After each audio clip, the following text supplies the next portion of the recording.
इस कार्यक्रम के पुण्यार्चक हैं माता पिता श्री सुरेश चंद्र जैन, श्रीमती कुसुम जैन, विदिशा मध्य प्रदेश। पुत्र पुत्रवधू श्री राजेश जैन, श्रीमती दीप्ति जैन, पौत्री कुमारी दामिनी जैन, कुमारी मुस्कान जैन। पुत्र पुत्रवधू श्री राजीव जैन, श्रीमती ऋचा जैन, पौत्री कुमारी अनुप्रेक्षा जैन, कुमारी ऐशना जैन। पुत्री दामाद श्रीमती रश्मि चौधरी, श्री जलज चौधरी, नाती नातिन अनुषा चौधरी, अश्विजय चौधरी। पुत्री दामाद श्रीमती सीमा जैन, श्री अमित जैन, नाती अतिशय जैन। नमः सिद्धेभ्यः। जय श्री ओम नमः सिद्धेभ्यः। सर्वमंगलमांगल्यं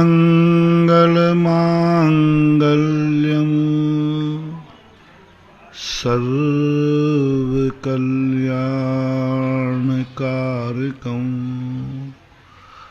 प्रधानं सर्वधर्माणां जैनं जयतु शासनम्। जैनं जयतु शासनम्। पंच परमेष्टि भगवान की जय हो। आचार्य श्री गुरुवर कुंद कुंद महाराज की जय हो। आचार्य श्री गुरुवर विद्यासागर महाराज की जय हो। परम उपकारी निर्यापक क्षमण मुनि पुंगव श्री सुधासागर जी महाराज की जय। आचार्य संघ की जय।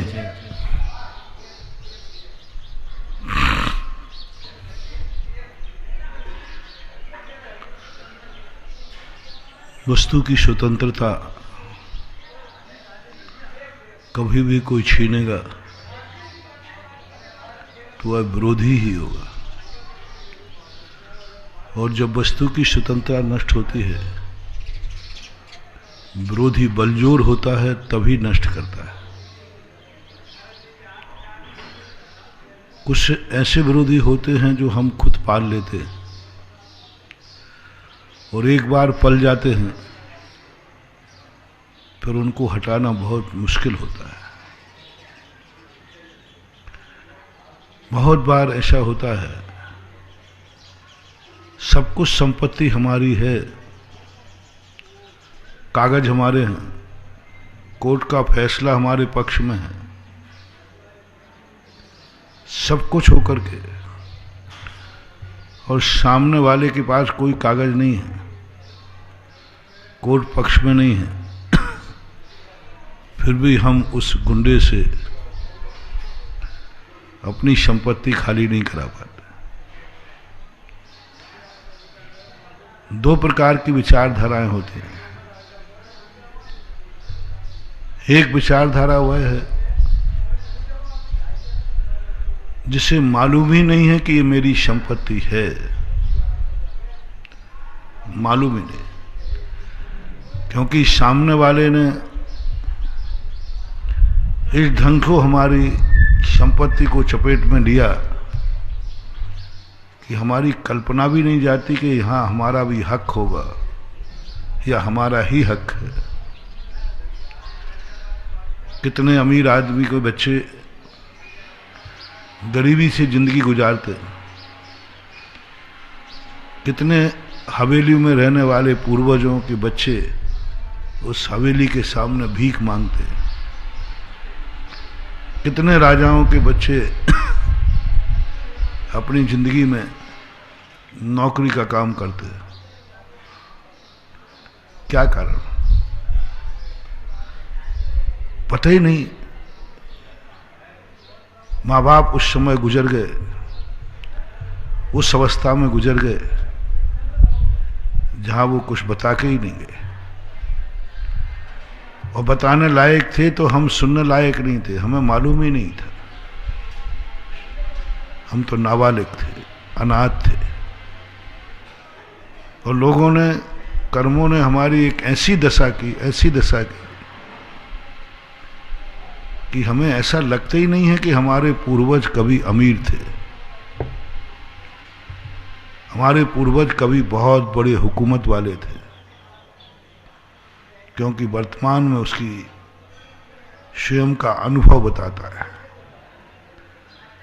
अनुभव बता रहा है कि मेरे पास हो ही नहीं सकता, क्योंकि इतना यदि होता तो मेरी ये दशा क्यों होती। वो कल्पना भी नहीं करता। तो सोचता है कि हमारे पूर्वज भी ऐसे ही थे, कल भी मैं ऐसे ही था, आज भी ऐसे ही हूं, क्योंकि सामने वालों ने ऐसा साम्राज्य जमा लिया है और इस ढंग से तुम्हें अंधा किया है, इस ढंग से तुम्हें व्यामोहित किया है, इस ढंग से तुम्हें बस में किया है कि तुम्हारा कल्पना में मन भी नहीं जाता। कहीं ऐसा तो नहीं है कि इस दुनिया में मेरे पूर्वजों की कोई शक्ति हो। प्रकृति इतना अन्याय तो नहीं कर सकती कि एक के पास 1 फीट जगह भी नहीं है और एक के पास इतनी जगह है कि उसे पता ही नहीं है कि कितनी जगह है। इतना अन्याय तो नहीं कर सकते। लेकिन हम सोचे कैसे, कल्पना कैसे करें। जिस तरफ हमारी दृष्टि जाती है, सामने वाला कहता है नीची आंख करो, आंख उठा के मत देखना। कैसे क्या करें, कैसे क्या करें। होश में लाने की कोई दवाई नहीं है, बेहोशी की दवाई है। मैंने डॉक्टर से पूछा, डॉक्टर साहब बेहोशी के आपके पास दवाई है, होश में लाने की क्या दवाई है? बोले कोई दवाई नहीं, होश में अपने आप व्यक्ति आता है। नींद की दवाई है, जगाने की कोई दवाई नहीं है। आज तक किसी मेडिकल ने जगाने वाली दवाई नहीं खोजी कि ये गोली खाओ और आप जाग जाओगे, ये गोली खाने के बाद इतने समय में जाग जाओगे। नींद की दवाई है, ये गोली खाओ इतनी देर में तुम्हें नींद आ जाएगी, ये इंजेक्शन लगा लो इतनी देर में तुम बेहोश हो जाओगे। लेकिन होश में लाने की दवाई नहीं। क्या गजब की बात। कोई दवाई दुनिया में होश में लाने की नहीं है। कैसी बात। विज्ञान की खोज देखो क्या है। विज्ञान ने बेहोशी की दवाई खोजी, होश की दवाई नहीं खोजी। कितनी बड़ी बात। तुम लोग कहते हो मैं क्या कहूं। मतलब बेहोशी के इंजेक्शन इतने खोज दिए कि एक इंजेक्शन लगाओ 10 मिनट में व्यक्ति बेहोश। लेकिन आज तक कोई भी विज्ञान होश में लाने वाला इंजेक्शन नहीं बना पाया। नींद की दवाइयां बना रही, लेकिन जगने वाली गोली कौन सी है? ऐसी गोली कोई बताए कि ये गोली खाओ तो इतने बजे जगोगे? है ही नहीं। बस यही अंतर है,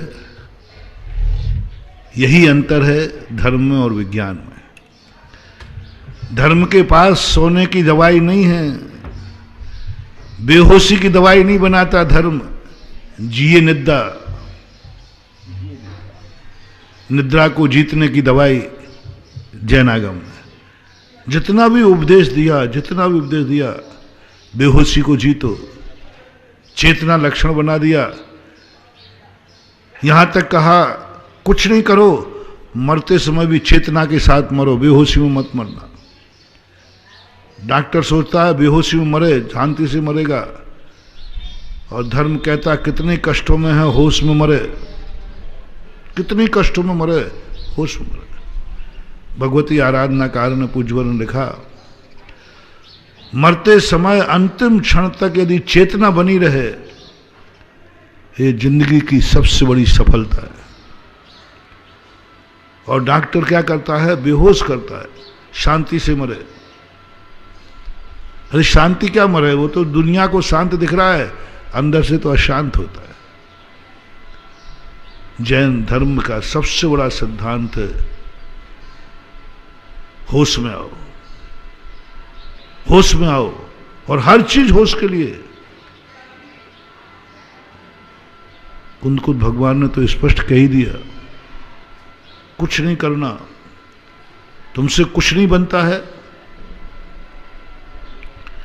एक शिष्य ने कहा कि भगवान मैं कुछ भी त्याग नहीं कर सकता, मैं मौन नहीं रह सकता, मैं ध्यान में नहीं बैठ सकता, मैं चंचल हूं, मैं आंख बंद नहीं कर सकता, मैं भूखे नहीं रह सकता। जितनी जितनी बातें जैन धर्म बताता है उस सबको उन्होंने पहले ही शर्त लगा दी, मैं चलूंगा फिरूंगा, मैं एक स्थान पर नहीं बैठूंगा, मैं मौन नहीं बैठूंगा, बोलूंगा, मैं उठूंगा बैठूंगा चलूंगा, कुछ भी करूंगा, खाऊंगा पीऊंगा, सब करूंगा, सोऊंगा भी। इसके बावजूद भी हमारे कल्याण का कोई रास्ता है आपके जैन दर्शन में? सारे आचार्यों को मैंने पढ़ा, सब आचार्य कोई ना कोई दर्शन बताते हैं, कहते हैं नहीं है, कोई नहीं, सम्यक दर्शन ज्ञान चारित्र प्राप्त करना पड़ेगा, वृत्ति बनना पड़ेगा, मुनि बनना पड़ेगा। इतने दुनिया भर की बातें बता देते हैं कि कुछ पूछो। कुंद स्वामी ने कहा ये दुनिया भर की बातें बनाएंगे तो सारे के सारे लोग भाग जाएंगे। उन्होंने एक बहुत सरल मार्ग ढूंढा, बहुत सरल मार्ग। उन्होंने कहा तुम चलते फिरते रहना, कदम चले कदम चिट्ठे, कदम आसे कदम सहे, कदम भुंजेज्य भासेज्य एवं पावम न वज्जति। समस्त पापों को छुड़ा करके फिर कहो कि पाप का बंध नहीं होगा, तो इसमें आपकी विशेषता क्या है? अग्नि से दूर करके कहता तुम नहीं जलोगे, तो इसमें विशेषता क्या है धर्म की? चमत्कार तो जब हो कि मैं अग्नि में कूदूं और जलूं नहीं, सारे संसार के कार्य करूं और पाप का बंध ना हो, ऐसी कोई कला बताओ। तुम तो वो कला बता देते हो कि पापों से बच जाओ तो पाप बंद नहीं होगा। ये तो दुनिया ही जानता है, ये तो दुनिया ही जानता है। व्यक्ति आजकल का जमाना ये है, एलोपैथिक का जमाना है। हमें कोई पथ्य मत बताओ, आप तो बताओ, गोली देते जाओ। नहीं करते, पथ्य की जरूरत नहीं है। हम जो करते हैं वो परिवर्तन नहीं आना चाहिए और आपको स्वस्थ रखना है। अभी सुशील मोदी नगर आए थे ना, उनसे मैंने कहा कि भैया थोड़ा सावधान रहा करो, यहां वहां मत घूमा करो। बोले आप काय के लिए हो? अरे मैंने कहा भाई मैं क्या करूंगा? बोले नहीं मैं तो सब करूंगा, पर मुझे कोई बीमारी नहीं हो चाहिए, जिम्मेवारी आपकी है। अरे मैंने कहा ये तो खतरनाक भक्त है। मैं घूमूंगा, मैं फिरूंगा, मैं सब करूंगा, आप काहे के लिए? हम सब कुछ करते हुए भी मुझे बीमारी नहीं हो, तभी तो तुम सच्चे गुरु कहलाओगे, तभी मैं तुम्हारा भक्त हूं। कितनी बड़ी बात। मैं सब कुछ करूंगा, जिम्मेवारी आपकी है कि आप मुझे स्वस्थ रखेंगे। ये तुम्हारा भ्रम है महानुभाव। धर्म एक ही बात कहता है, सावधानी ही धर्म है। कुंद स्वामी ने कहा ठीक है, मंजूर है, तुम सारी क्रियाएं करोगे? बोले हाँ। तो उन्होंने कह दिया यदम चरे यदम चिट्ठे यद मासे यदम सये एदम भोजंज भाषज एवं पावम न बज्जति। यत्नाचार पूर्वक खाओ, इतनाचार पूर्वक चलो, सावधानी। ये कोरोना बिल्कुल भी खतरनाक बीमारी नहीं है, बिल्कुल भी खतरनाक। मैंने सारी बीमारियों का डिसेक्शन किया, समझा।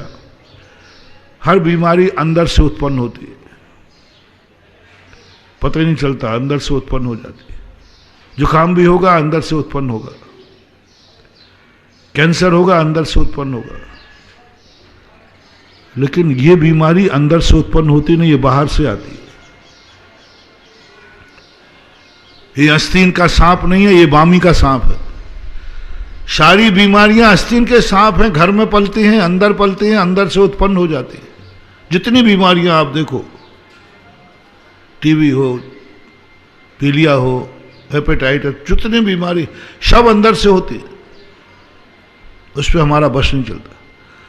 घर में यदि चोर हो तो उससे बचना मुश्किल है। घर में चोर हो तो कैसे बचोगे? घर में यदि जाकर के अंदर ही खुद ही अपनी बाह है सांप बन गई, अब कैसे बचोगे? कहते ना हमारी भुजाई सांप बन चुकी है सारी बीमारी। लेकिन ये कोरोना जो है ये बामी का सांप है। अभी तक नीति यह थी कि बामी के सांप से बचा जा सकता है, आस्तीन के सांप से कैसे बने? बाहर से आई हुई परेशानी से बच सकता है, अंदर ही परेशानी है। दुश्मन से निपट सकते, हम अपनों से परेशान हैं, क्या करें? लेकिन कोरोना बीमारी बाहर की बीमारी है, बाहर की बीमारी। ये बामी का सांप है, ये बाहरी चोर है, घर का चोर नहीं है। यदि हम थोड़ी सी सावधानी रखें, कोरोना तुम्हें छू नहीं पाएगा, कुछ नहीं कर पाएगा। यत्नाचार आपको रखना, सावधानी, मात्र एक शब्द है यत्नाचार। सब तरफ से यत्नाचार। कहां जाना? सावधानी पूर्वक। किससे मिलना? सावधानी पूर्वक। कहां खाना? सावधानी पूर्वक। क्या खाना? सावधानी पूर्वक। कहां बैठना? सावधानी पूर्वक। कहां सोना? सावधानी पूर्वक। बस एकमात्र कुंद कुंद स्वामी ने शायद मुझे लगता है कोरोना जैसी बीमारी से बचने का उपाय बता दिया। यत्नाचार, तुम सावधानी रखो बस। जबरदस्ती तुम्हारे अंदर से उत्पन्न नहीं होगी। कहीं ना कहीं तुम चूकोगे, कहीं ना कहीं तुमसे भूल होगी, कहीं ना कहीं से तुम्हारे मन में कहीं प्रमाद आया है, कहीं ना कहीं तुम किसी वस्तु को छुआ है, सैनिटाइज नहीं कर पाए, पता ही नहीं चलता, आदत ही नहीं है तुम्हें, और तुम्हें छूने की आदत अलग पड़ी है। भारतीय व्यक्तियों के सबसे ज्यादा हाथ पैर चलते हैं, विदेशी इतना नहीं चलाते। आप देख लेना, आप 10 मिनट कहीं खड़े हो जाना, आपके हाथ पर पता नहीं कितनी वस्तुओं को छू लेंगे। रास्ते में खड़े पेड़ को छू लेंगे, तने को छू लेंगे, कुछ नहीं तो उठा के पत्थर ही फेंकना शुरू कर देंगे, पत्थर ही उठा लेंगे। सबसे ज्यादा हाथ पैर चलते हैं भारतीय लोगों, और यहीं जाकर के सबसे ज्यादा असावधान हो जाता है। 90% भारतीय लोगों के गंदे हाथ काम से नहीं होते, व्यर्थ में होते। दिन भर में गंदे हाथ देखना, आपने कोई काम नहीं किया फिर भी गंदे होते। आप बैठे बैठे कुछ ना कुछ छूते रहते, कुछ ना कुछ आप पकड़ते रहते, आपके गंदे हाथ। कुंद कुंद स्वामी का यत्नाचार, सावधानी पूर्वक अपनी जिंदगी को समझो। लेकिन वो सावधानी न बरतने के कारण हमारे लिए धर्म तो जगाता है, विज्ञान सुलाता है। विज्ञान संध्या की लाली है, धर्म प्रातः काल की लालिमा है।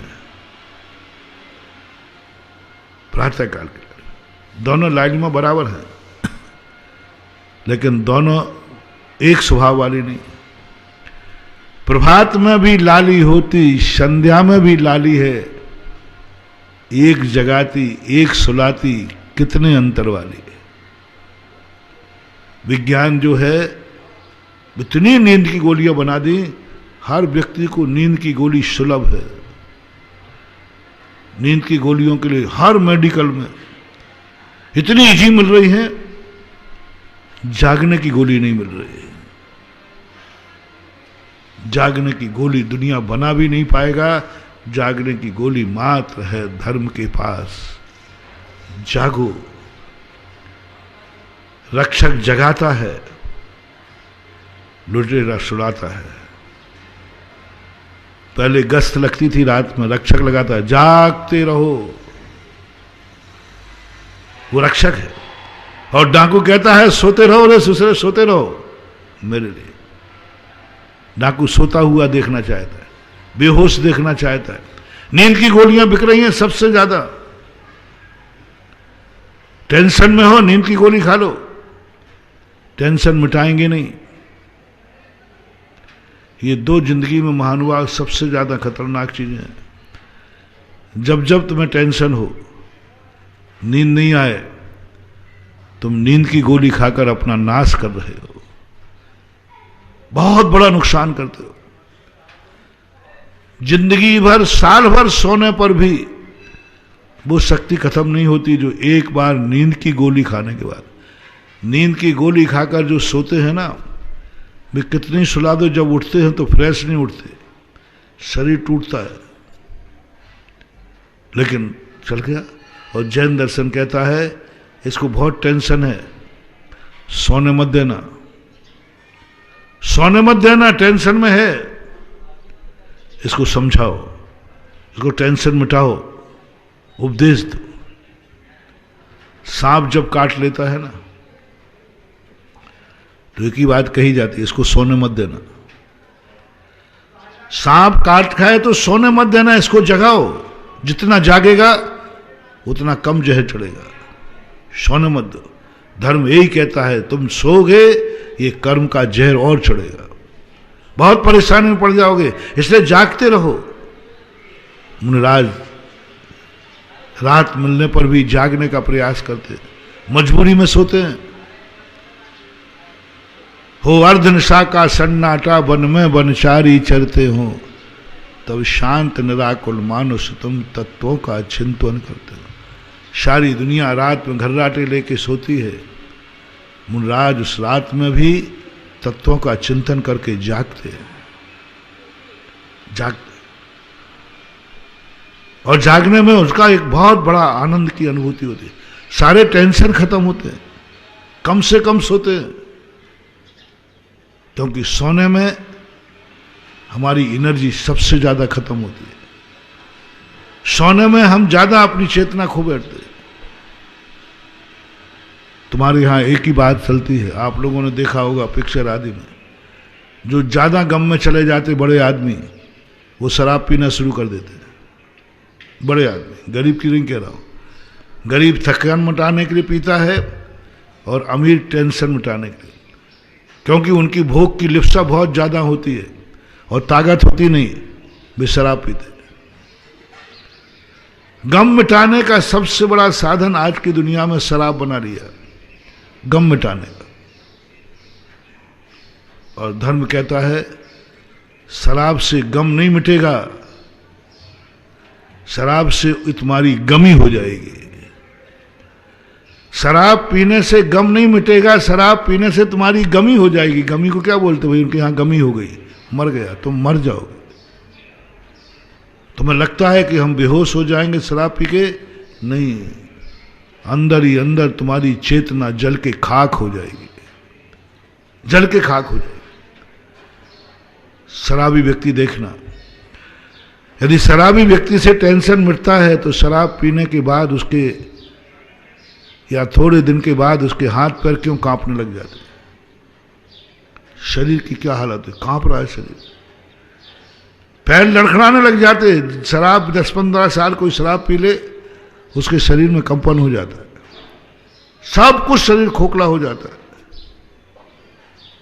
क्योंकि वह मदहोशी, वह बेहोशी हमारी चैतन्य शक्ति को नष्ट करती है।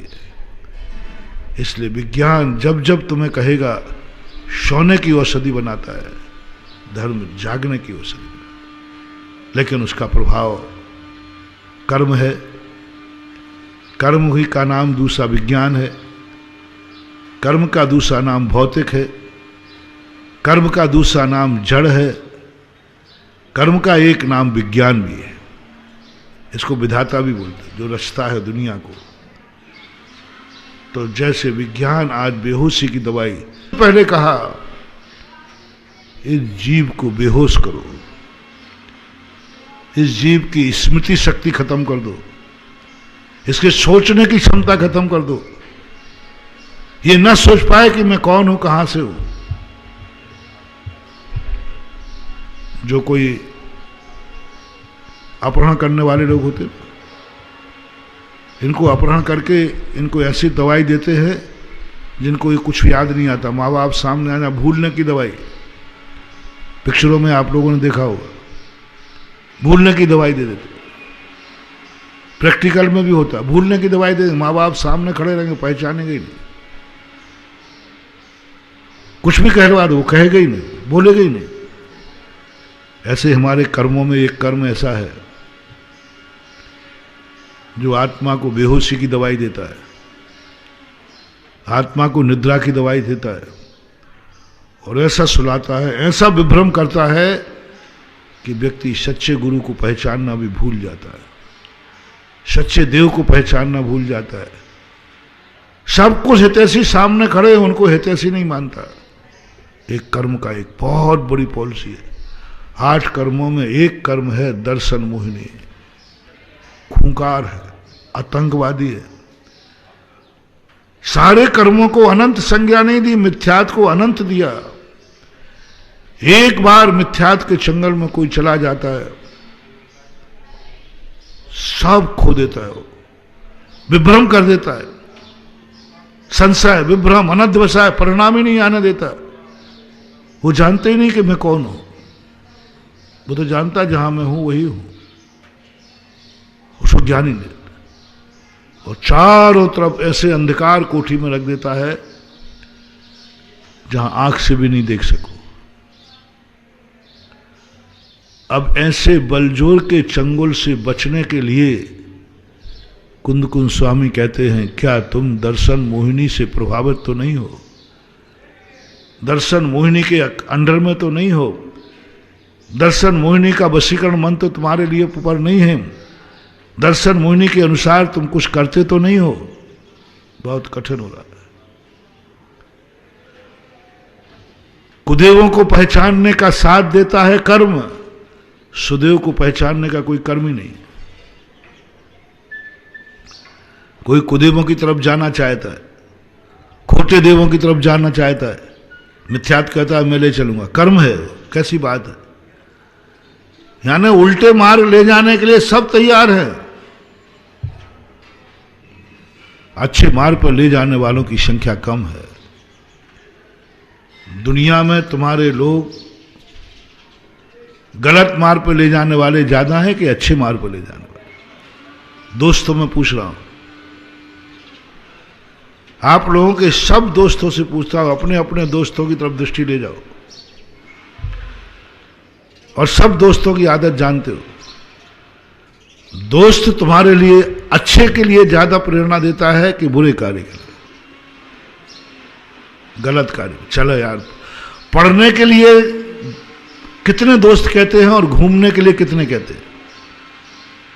दोस्त घूमने के लिए ज्यादा प्रेरणा देते कि पढ़ने के लिए? पढ़ने के लिए आए टट्टू किताब का कहते, चल अपन घूमने चलते। कितने दोस्त हैं जो पिक्चर जाने की कहते हैं, कितने दोस्त हैं जो मंदिर जाने की कहते हैं? सब दोस्तों से, सब जितने लोग जहां जहां सुन रहे हो, सब अपने अपने दोस्तों की तरफ जाओ। कितने दोस्त हैं दुनिया में तुम्हारे जो तुम्हें मंदिर की प्रेरणा देते हैं? मंदिर छुड़ाने वाले बहुत होंगे। क्या 18वीं शताब्दी में पड़ा है, क्या वहां रखा है, ऐसे कहने वाले दोस्त बहुत हैं। सबकी जिंदगी में पंचम काल में दोस्तों की बात कर रहा हूं। जिसको ऐसा दोस्त मिला हो, जिस दोस्त ने तुम्हें मंदिर जाने की प्रेरणा दी हो, महानुभाव तुम बहुत भाग्यवान हो। बहुत दुर्लभतम दुर्लभ है मंदिर जाने की प्रेरणा। सारे दुनिया के दोस्त तो पिक्चर जाने की बात करेंगे। बहुत कम दोस्त होंगे जो तुम्हारा गुटखा छुड़ाएंगे। बहुत सारे दोस्त हैं जो गुटखा खिलाने वाले बहुत हैं। शराब पीने की प्रेरणा देंगे, शराब त्याग की नहीं। स्मोकिंग करने की प्रेरणा देंगे, स्मोकिंग त्यागने की नहीं। माँ बाप से धोखा देने की बात कहेंगे, माँ बाप की आज्ञा मानने की नहीं। गलत मार्ग पर चलने के लिए सारे 99% दोस्त गलत मार्ग की प्रेरणा देते हैं। 99% गलत मार्ग पर जो चलते दोस्ती के चक्कर में पड़ गए। अभी जो बिजौलिया के मैदान में घटना घटी, सब दोस्तों में घटी। लॉकडाउन चल रहा है, मंदिर जाना बंद है और होटल में जाने की छूट है। मंदिर में लॉकडाउन है,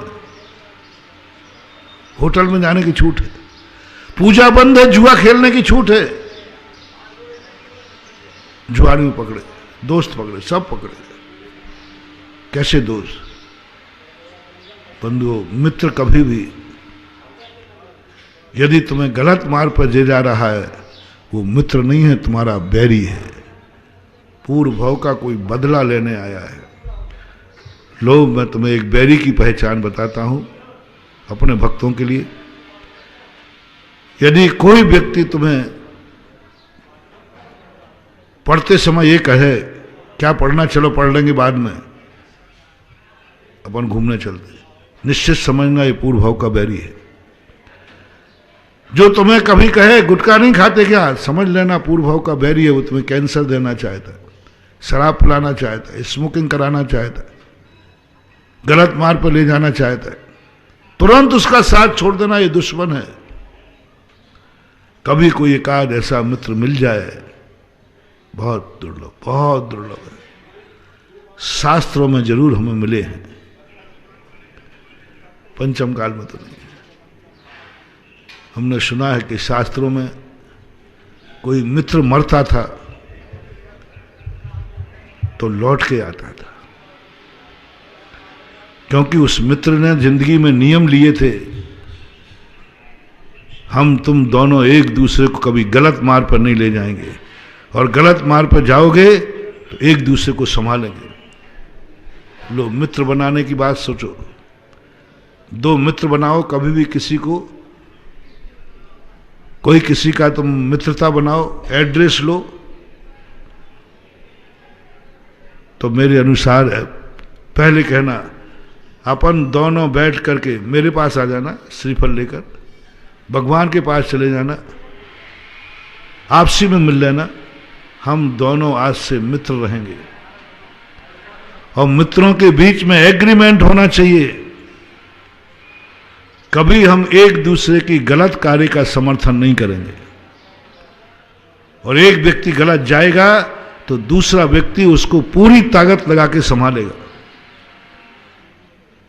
और हम एक दूसरे को अधिकार देते हैं, जब भी मैं गलत मार्ग पर जाऊं, मेरे मित्र, तुम्हें रोकने का अधिकार होगा। सगर चक्रवर्ती अजितनाथ भगवान के काल में हुआ। वे दोनों देव मित्र थे। सगर चक्रवर्ती की आयु खत्म हो गई और उन्होंने यहां आकर के चक्रवर्ती पद पर जन्म लिया, चक्रवर्ती बना। लेकिन ठाट बाट में इतना लीन हो गया, इतना लीन हो गया कि वह धर्म कर्म सब भूल गया। देवता ने आकर के, देवता ने कहा कैसे समझाऊं, कैसे समझाऊं इनको, ये तो संसार में आकर मस्त हो गया, कोई धर्म ही नहीं कर रहा, सब मस्ती में जा रहा। उन्होंने एक उपक्रम सोचा, इसको अपने बेटे प्यारे 60,000 बेटे जब वो गंगा किनारे कहीं गए थे, उन सब को मूर्छित कर दिया और विक्रिया से खबर भेज दी, तुम्हारे 60,000 पुत्र मारे गए, अब किसके लिए जियोगे तुम। दो कहानी आती, जैन दर्शन में एक कहानी है, वैष्णव दर्शन में एक भिन्न कहानी है। वैष्णव दर्शन के अंदर गंगा को भागीरथ लाए थे अपने पूर्वजों को तारने के लिए, कपिल मुनि के अभिशाप से भस्म हुए थे। वैष्णव दर्शन में आया कि जब राजा ने अश्वमेघ यज्ञ किया, राजा सगर ने, और अश्वमेघ का घोड़ा छोड़ा जाता है, घोड़ा करते करते सब में घूमता रहा, किसी ने घोड़ा नहीं पकड़ा। एक पाताल में खाई थी, गुफा थी, वहां चला गया घोड़ा। वहां एक मुनिराज बैठे थे, एकाएक वहां के देवता थे, उसने घोड़ा गायब कर दिया। लोगों ने समझा कपिल ने किया है। वे 60,000 जो सगर के बेटे थे, वह कपिल मुनि को सताने लगे, मेरा घोड़ा बता कहाँ है, तेरे सामने ही खड़ा किया था। वो तो साधु थे, ध्यान में रहे। क्लीब दी उन 60,000 बेटों ने कि कपिल मुनि का क्रोध इतना आया कि उन्होंने 60,000 बेटों को भस्म कर दिया। भस्म होने के बाद अब उनका कल्याण कैसे हो? अभिशाप से भस्म है। किसी ने बताया कि आकाश में गंगा बैठी है, उसको नीचे उतारो। अब नीचे कैसे उतारे आकाश की गंगा को? सब फैल होते गए, फैल होते गए, अंत में भागीरथ आते। और भागीरथ ने क्या किया? तपस्या करके गंगा को प्रसन्न किया। गंगा हमारे 60,000 चाचा काका है, उनको तारने के जमीन में उन्होंने कहा चला जाऊंगी, चली चलूंगी, लेकिन मैं आकाश से गिरूंगी तो ये सारी पृथ्वी खत्म हो जाएगी, मुझे झेलेगा कौन? दुनिया में एक ही ताकत है, महादेव, वो झेल सकते। भागीरथ ने महादेव को प्रश्न किया। महादेव तैयार हुए कि मेरे सिर पर गिरेगी गंगा। महादेव ने अपने सिर पर, और महादेव ऐसे जटा कर लिए कि वो जटाओं में घूमती रही। भागीरथ कहते आकाश से गिरे और खजूर पे अटके, खजूर पे अटक गए, गंगा कहाँ गई? महादेव के बाड़ों में समा गई। फिर महादेव को प्रसन्न किया। फिर महादेव ने कहा देखो, मैं गंगा को छोड़ दूंगा तो सारी दुनिया बह जाएगी, तो साहब मैंने जिसलिए गंगा लाया वे 60,000 काकाओं को कैसे तारूं?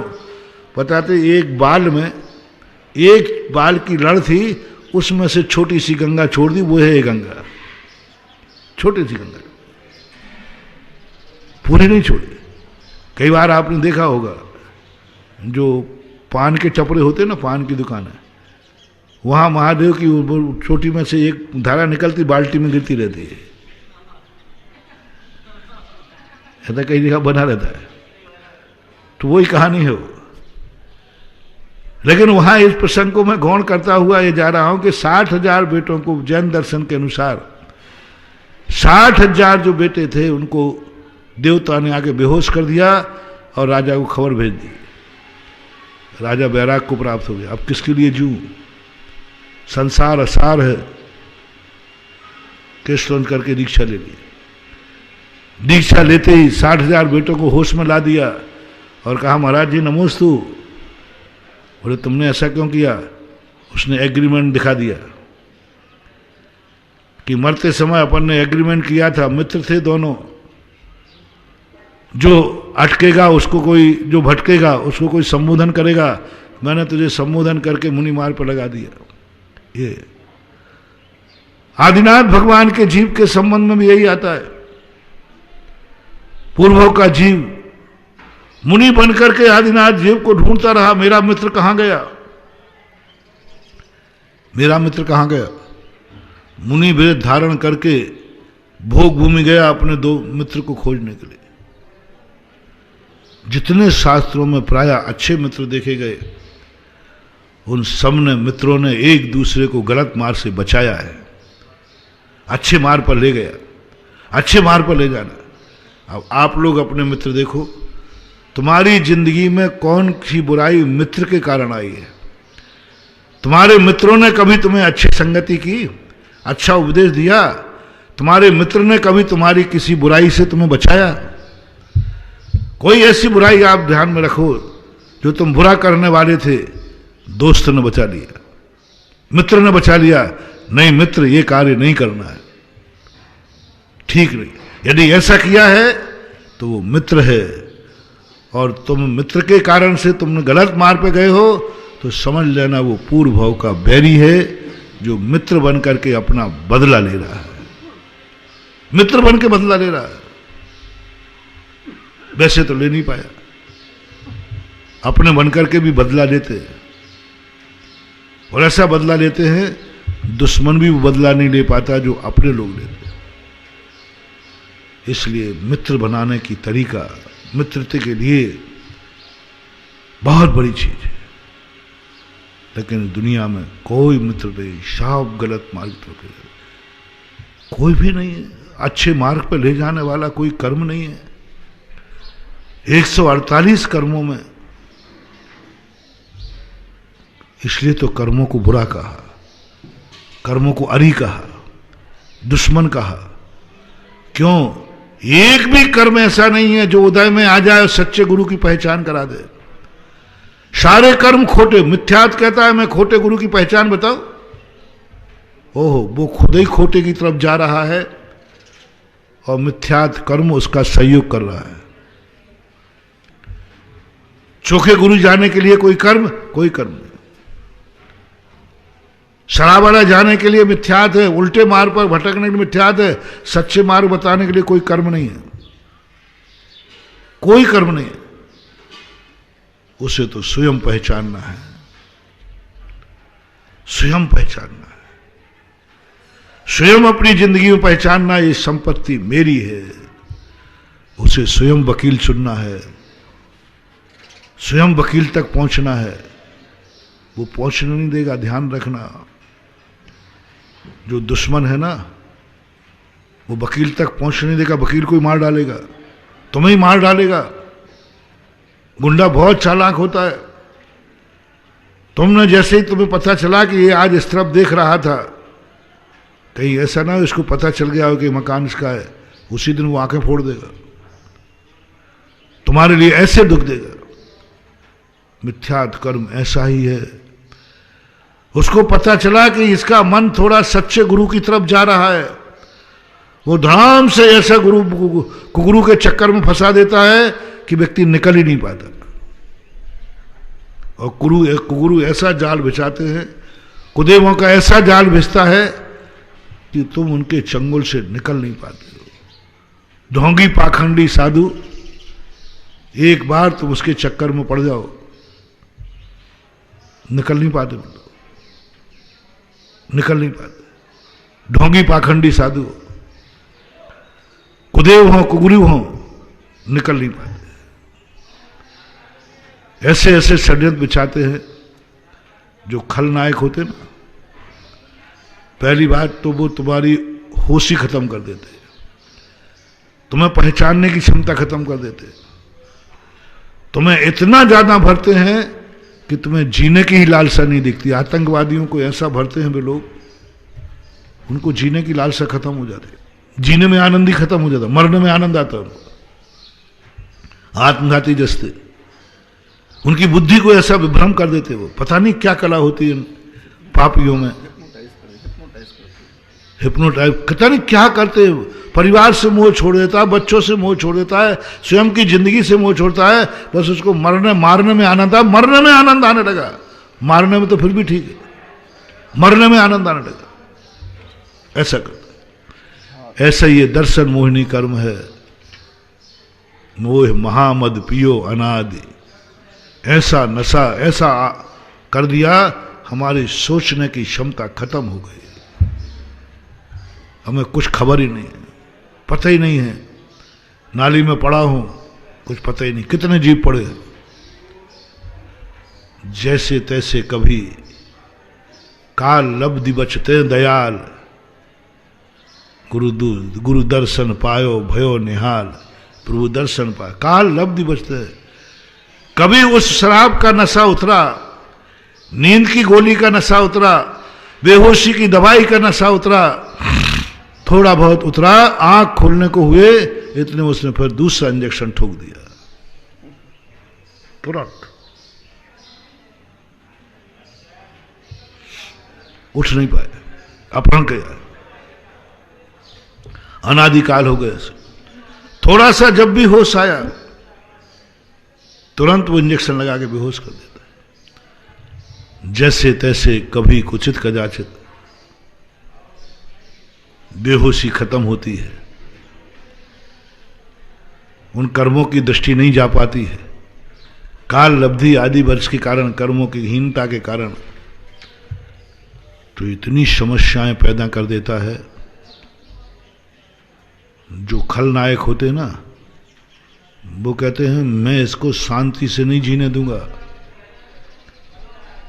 मेरे पास इसकी नस है, ये कहीं नहीं जा सकता, मेरे पास इसकी बहुत बड़ी पोल पट्टी है, ब्लैक मेलिंग पे उतर आता है, गुंडों की पहचान सबसे बड़ी, मैंने कहा था ना एक दिन कि सबसे खतरनाक व्यक्ति वह है जो तुम्हारी गलतियों को सुरक्षित करता है, तुम्हारी कमियों को सुरक्षित करता है, तुम्हारी कमियों को याद रखता है। कभी करके देखना तुम अपने साथी को, कोई भी साथी हो सकता है, मित्र भी हो सकता है, माँ बाप भी हो सकते हैं, बेटा भी हो सकता है, पत्नी भी हो सकती है, पति भी हो सकता है, गुरु भी हो सकते हैं, साधर्मी भी हो सकते हैं, कोई भी हो सकते हैं। एक तो मैं एक और लक्षण दे रहा हूं दुश्मन का और मित्र का। तुम कभी एक कोई गलती करना अपने प्रिय के सामने, जो भी हो, मैंने सबको बता दिया, एक गलती करना, बहुत बड़ी गलती करना, उसकी जानकारी में हो जाए जिसकी तुम परीक्षा करना चाहते, और उस गलती को भूल जाना। दो तरीके अपनाना। पहला तरीका, साल 6 महीने बाद तुम उस संबंध उससे पूछना या वो गलती करना, ये गलती तूने पहले भी की थी, ध्यान रखना, और पूछ लेना मैंने उस समय गलती की थी, क्या की थी यार? बोले मुझे पूरी याद है तूने क्या क्या किया था, क्या क्या किया था, मुझे तेरा सब कुछ याद है, मैंने रिकॉर्ड कर लिया है, सब कुछ याद है, तूने 1 साल पहले गलती की थी, मुझे पूरा याद है। देखो एक एक बात सुना दे वे, महानुभाव समझ लेना ये पूर्व का बैरी है तुम्हारा। अनंग शिरा, इतनी त्यागी, सांप के मुख में बैठकर अहिंसा का उपदेश, 3000 वर्ष तक जंगल में रहना, सांप के मुख में बैठ करके अहिंसा का उपदेश, फिर भी मिथ्यात्व के चंगुल से नहीं छूट पाए। आरिका बन जाए, मुनि बन जाए, लेकिन मिथ्यात्व की चपेट बहुत पावरफुल है। मैंने कहा ना प्रारंभ में, किसी भी कर्म को अनंत की उपमा नहीं दी। पूज्यपाद स्वामी कहते मिथ्यात्वम अनंतम और सारे कर्मों में उम्र भी मिथ्यात्व की ज्यादा है। 70 कोड़ा कोड़ी सागर, बाकी सब किसके अंदर ही है। किसी की 40, किसी की कसाई की भी 40 है हाईएस्ट, किसी की 30 है, किसी की 20 है उत्कृष्ट आयु। मिथ्यात्व की सबसे ज्यादा है। मिथ्यात्वम अनंतम, क्या बात कर रहा हूं मानो, बहुत बड़ी शक्ति दे रहा हूं मानो, बहुत बड़ा स्वरूप बता रहा हूं। और मेरी हिम्मत देखो, ऐसे शक्तिशाली की आलोचना कर रहा हो, कहीं वो मुझे ही नहीं निपटा देवे। हाँ, उसके बहुत गुंडे चारों तरफ फैले हैं, कुदेव भरे पड़े हैं, भूत पलीत भरे पड़े हैं, उनकी भरी है दुनिया। ज्यादा पटर पटर कर रहा है, इसी को निपटा दे। लेकिन चिंता मत करना, उनसे निपटने की हिम्मत रखता हूं तभी बोल रहा हूं। जो निपटने की हिम्मत नहीं रखता वो बोलता भी नहीं, हित रखता। एक कला सीख ली हमें, एक कला दी हमें, नीति दी हमें पूज्यवर नेमीचंद महाराज ने। इसलिए पहला निर्णय करो, मिथ्यात्व को एकदम मत छोड़ना, मिथ्यात्व से कभी भिड़ने का प्रयास मत करना। और भी हम 6 समृद्धि के संबंध में और समझेंगे और विचार करेंगे, क्योंकि ये लब्धियां हमें समय सार तक पहुंचाएंगी। ये लब्धियां हमें दर्शन मोहिनी के कर्म के परतंत्रता से हमें मुक्त कराएंगी। और जब तक हम दर्शन मोहिनी की परतंत्रता से मुक्त नहीं होंगे, तब तक समय सार नहीं पढ़ पाएंगे, उनके कॉलेज में भर्ती नहीं हो पाएंगे। इसलिए कर्मों की बात अपन समझ रहे हैं, कर्म हमारे जीवन को कितना गिरा चुके हैं महावीर भगवान की। इस कार्यक्रम के पुण्यार्चक थे माता पिता श्री सुरेश चंद्र जैन, श्रीमती कुसुम जैन, विदिशा मध्य प्रदेश। पुत्र पुत्रवधू श्री राजेश जैन, श्रीमती दीप्ति जैन, पौत्री कुमारी दामिनी जैन, कुमारी मुस्कान जैन। पुत्र पुत्रवधू श्री राजीव जैन, श्रीमती ऋचा जैन, पौत्री कुमारी अनुप्रेक्षा जैन, कुमारी ऐशना जैन। पुत्री दामाद श्रीमती रश्मि चौधरी, श्री जलज चौधरी, नाती नातिन अनुषा चौधरी, अश्विजय चौधरी। पुत्री दामाद श्रीमती सीमा जैन, श्री अमित जैन, नाती अतिशय जैन।